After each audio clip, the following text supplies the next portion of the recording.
Hello guys, আসসালামু আলাইকুম। সবাই কেমন আছেন? আশা করি সবাই অনেক ভালো আছেন।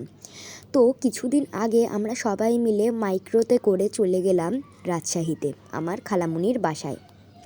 তো যেতে যেতে এই চারপাশের সবুজ প্রাকৃতিক পরিবেশটা এত সুন্দর ছিল, মানে এটা গ্রামের ভিতরের ভিডিও, মানে আমরা যাচ্ছি রাজশাহী শহরে আর এটা গ্রামের ভিতরে।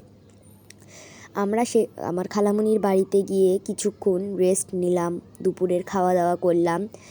তারপর একটু ঘুমিয়ে আমরা বিকেল 5:30টার দিকে বেরিয়ে গেলাম পদ্মা নদীর তীরে। সেখানে গিয়ে এত বেশি সুন্দর পরিবেশ, কি বলবো। তো সেখানে গিয়ে আমরা নৌকায় চড়লাম। নৌকা ছাড়ার কিছুক্ষণ আগে আমার খালামণি সবার জন্য জুস কিনে নিয়ে আসলো। আমরা জুস খেলাম, তারপর নৌকা ছেড়ে দিল। নৌকার মধ্যে এই ভিডিওটা এত বেশি সুন্দর হয়েছে, মানে চারপাশের পরিবেশটা অনেক সুন্দর ছিল। পানিতে ইচ্ছে করছিল ঝাঁপ দেই, এত সুন্দর। তো সবাই ভালো থাকবেন। আল্লাহ হাফেজ। Thanks for watching.